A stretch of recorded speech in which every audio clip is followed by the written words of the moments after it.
អូ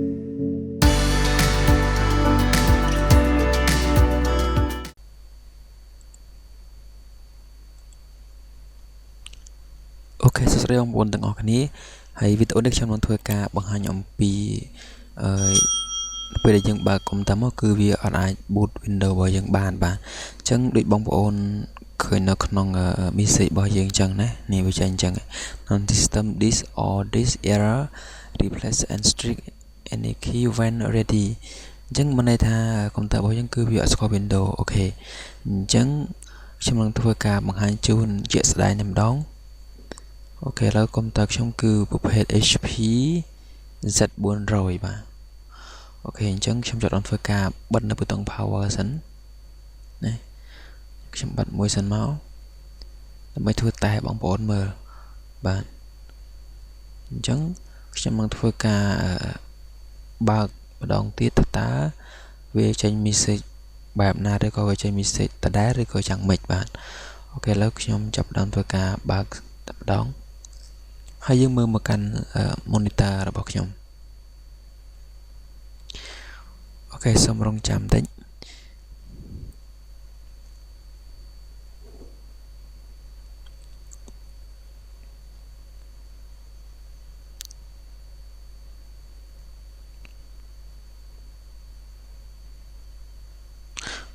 អូខេយើងមើលទាំងអស់គ្នា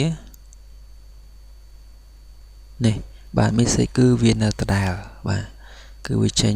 ដដែលដូចនេះបាទអញ្ចឹងវាអាចទាញ Windows របស់យើងឬក៏យើងអាចដំណើរការវាបានទេអញ្ចឹងដំណោះស្រាយគឺយើងចុចAlt Control បូកជាមួយនឹង Delete មកបាទឬក៏បងប្អូនអាចធ្វើការ shut down កុំព្យូទ័របើកឡើងវិញក៏បានបាទអញ្ចឹងខ្ញុំចុច Alt Control Delete មកអូខេអញ្ចឹងចំណុចបន្ទាប់ខ្ញុំធ្វើការចុច F10 បាទ F10 ដើម្បីដំណើរការវាយើងចុចវាច្រើនដងអញ្ចឹងមកអូខេយើងចុចវាច្រើនមកហើយយើងមើលទៅកាន់ monitor វិញបាទគឺវាចេញទាំងបែបនេះអញ្ចឹងយើងមើលនេះគឺគេហៅថា BIOS system បាទអញ្ចឹងវាមានប្រភេទ file storage security power advanced អីផ្សេងៗអញ្ចឹងទៅនេះ option មកវាមួយតែអ្វីដែលខ្ញុំនឹងបង្ហាញគឺយើងចូលទៅកាន់ពាក្យថា storage បាទ storage ហើយយើងចូលពាក្យថា boot order អញ្ចឹងនៅក្នុងនេះគឺវាមានច្រើនមែនទែនអញ្ចឹងយើងមានឃើញមាន integrate SATA មាន Toshiba មាន Intel មាន Toshiba អញ្ចឹងទៅអញ្ចឹងជាក់ស្ដែង hard disk របស់ខ្ញុំគឺមានចំនួន3គ្រាប់បាទយើងមើលនេះ hard disk របស់ខ្ញុំគឺវាមានទី1បាទណាយើងមើលអ្នកគ្នាម្ដងទៀតបាទនេះយើងមើលច្បាស់នេះ hard disk ទី1 drive D បាទ drive E ហើយនេះគឺជា drive Windows ដែលជា drive C របស់ខ្ញុំដែលសម្រាប់ផ្ទុកនៅ Windows ទាំងមូលបាទ drive C គឺមានចំនួន160 GB បាទឃើញទេគឺទំហំវា160 GB drive C របស់ខ្ញុំបាទអូខេយើងឃើញទាំងអស់គ្នាហើយគឺខ្ញុំមាន3គ្រាប់ហើយយើងមើលមកកាន់ monitor ម្ដងទៀតណាយើងមើលទាំងអស់គ្នាអញ្ចឹងនៅក្នុងនេះគឺវាបង្ហាញ hard disk 3ដូចគ្នាបាទទី1គឺប្រភេទ Toshiba drive D បាទហើយចំណុចមួយទៀតគឺ drive C បាទនេះ 160G ហើយនេះគឺ drive E បាទអញ្ចឹងនេះគឺជា drive C អញ្ចឹងខ្ញុំចុច enter ឲ្យមកឲ្យបញ្ជូនវាឡើងទៅលើបាទដើម្បីឲ្យវា boot មកគឺវាស្គាល់ drive C តែម្ដងអញ្ចឹងយើងរុញវាឡើងទៅលើអញ្ចឹងមកឲ្យអស់ហើយយើងចុច enter វិញបាទអញ្ចឹងបន្ទាប់ទៀតគឺខ្ញុំចូលទៅកាន់ F10 ដើម្បីaccept របស់វាបាទ accept វាហ្នឹងគឺដើម្បី save ហ្នឹងឯងអូខេអញ្ចឹងដល់ boot order គឺខ្ញុំចុច enter ម្ដងទៀតមកបាទឬក៏ F10 មកហើយខ្ញុំយកពាក្យថា save change and exit បាទខ្ញុំយកនឹងមកបាទ exit ចុច enter បាទអញ្ចឹងវាចេញផ្ទាំងអញ្ចឹងគឺខ្ញុំយកពាក្យថា yes ឬក៏ F10 អញ្ចឹងទៅបាទអូខេខ្ញុំចុច enter ហើយយើងរងចាំមើលទាំងអស់គ្នា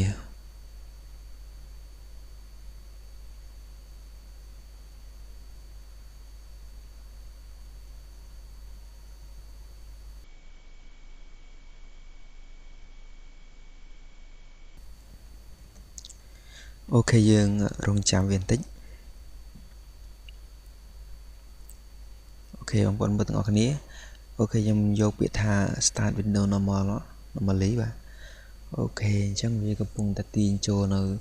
window rồi bao nhiêu hay đã chơi try si để mình tầm hôm rau sập chỉ cái bài nắng bạn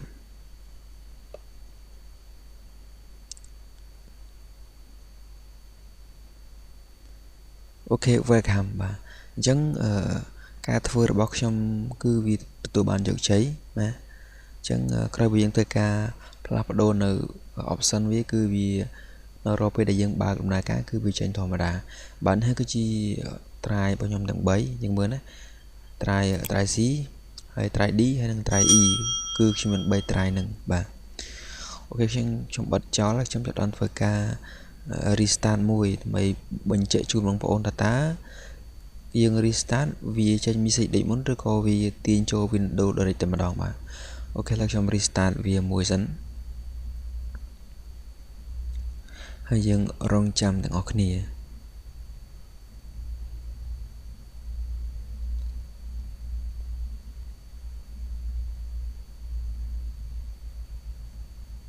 បាទអូខេវាកំពុងតែដំណើរការហើយ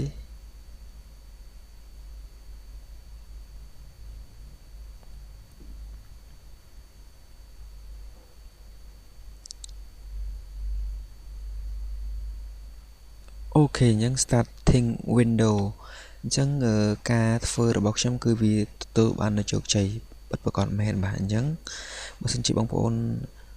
ធ្វើទៅបើកមកឃើញបញ្ហាដូចខ្ញុំអញ្ចឹងបងប្អូនអាចធ្វើតាម flow ដែលខ្ញុំបានប្រាប់នៅក្នុងវីដេអូហ្នឹងមកបាទអូខេយើងឃើញទេអញ្ចឹងគឺវាទាញចូល direct តែម្ដងបាទអញ្ចឹងយើងចូលទៅមើល try ឡើងវិញទាំងអស់តើ try របស់ខ្ញុំមានទាំង3ឬក៏អត់បាទនេះ try C try D ហើយនិង try E បាទអូខេខ្ញុំមានតែប៉ុណ្្នឹងបាទអូខេអរគុណច្រើនទាំងអស់គ្នាសម្រាប់ការ